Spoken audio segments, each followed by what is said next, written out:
is Monday morning and we are about to announce that we won the PO. So in the last video you guys saw Derek and Daniel's reactions, but now it's time to get our warehouse team's personal reactions to winning the PO.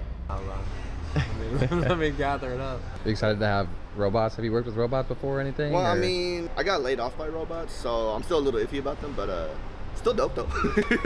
We're in like 2024 and robots are gonna like start taking over the world, but it's gonna be cool to see our company grow and incorporate the PO. We're gonna really need that machine, honestly, for Black Friday. That's honestly really crazy, dog, that how we actually ended up winning it. And honestly, I'm kind of not surprised that we actually won it now. I didn't know what it was until they had told us about it. Out of all the people that they interviewed, we were probably like the best choice for them. And not just that, I think because since we're also doing YouTube, it'll actually help them out also by, I guess, showing their product around and stuff like that. So yeah, I still find it dope though. The PO, I mean, I've seen a lot of automation in previous experience, so I always thought like robots were crazy. It was very interesting, very innovative.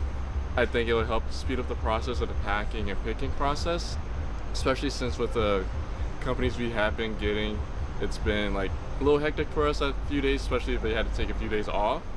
I think us winning the PO is going to be very helpful for us, and it's going to make us move and get orders out faster. Once it gets in here, that's when it's going to feel real. So, but initial thoughts are just like, it's just going to help a lot because it'll pick for you overnight. So right when you come in, you're already going to have orders ready to go. So there's kind of no downtime. So even if a picker could pick as fast as it, that downtime alone is probably saving half an hour to an hour right when you come in. So yeah, the PO is very exciting. It's gonna be very cool, new, something different, and maybe as time goes on, there's more POs in this warehouse. So we just got off a call with our new CPA. The reason we had to move over to a new CPA is because our tax return was filed improperly and some of the structuring of our businesses were not done properly. So, you know, just struggles of a startup, right? You trust somebody, you do your best to vet them, and they still make a mistake, and you're put in a position where you have to fix it and move on. So we've been meeting with the new CPA that was highly recommended from some friends of ours. Financials is one of those things, man, if you don't stay on top of it with the amount of transactions that you have coming in and out, it can get really messy really fast, and you actually don't know if you're in the green or if you're in the red or what your margins are. So that's something that Daniel and I are really focusing on getting nailed down in 2024. Not that it was super messy before, but we noticed a lot of stuff that was being done incorrectly that we want to ensure is being done correctly so that we can, you know, have a good view of how our business is performing. And these are like the hard things, right? You spend thousands of dollars with like a previous CPA, and it's not like we have people auditing us, but what I'm saying is like, it could happen in the future if like we continue down this path with like this CPA and so many irregularities. And what we have to do is, as a company, we have to spend another thousands of dollars to fix these errors, because we can't go back to the other accountant and say like, hey, like give us our money back.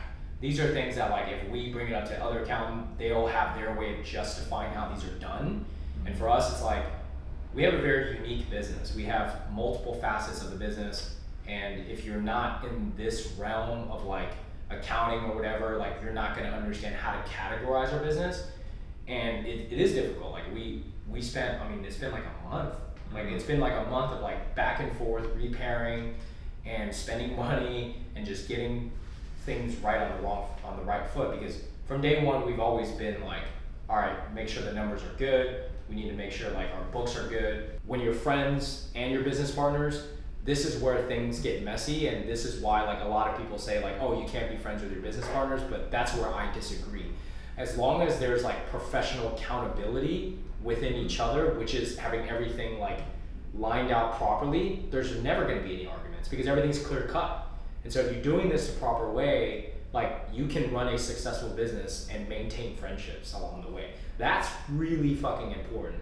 We have a lot of comments like in the past, I want to start a fulfillment center, or what does it take to start a fulfillment center? Like, trust me, now that we own it, like we don't recommend starting one if you don't have fulfillment experience specifically. Yeah. Anyone can hire a CPA and bookkeeper. It's not a business that you're gonna jump into and then just be Make a highly ton of profitable, right? Like, yeah, our top line is Very high. looks good, but then you look at the bottom line and it's like, damn, we have a lot of overhead. So, and it's figuring out what do we need to do, and then it's also a volume game, right? The amount of orders we're shipping per month, and a lot of that rides on client performance. So, there's sometimes where the performance of our business is kind of out of our hands if we're not bringing in new business, right? So it's just understanding the ebbs and flows of what we're doing.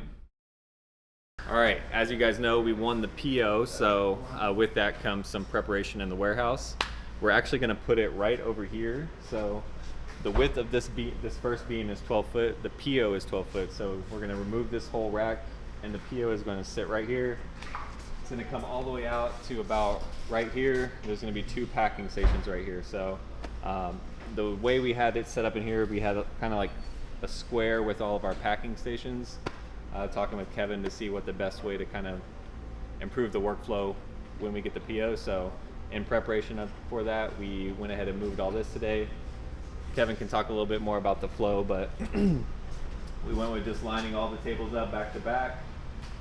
Everything will kind of flow this way now. We used to store the carts over there, but now that will be where we put all of the orders after they're done, and the carts will kind of sit right here, be stored right here on this side of the PO.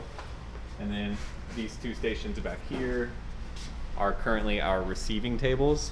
Those are going to go in the back because our receiving will now be ran through the loading dock once we take over the full space. So just a little bit of, summertime is generally slow for e-commerce. Not sure why. So that means that orders are a little bit slower for us. So we're taking advantage of the downtime to rearrange, reorganize, and improve the warehouse.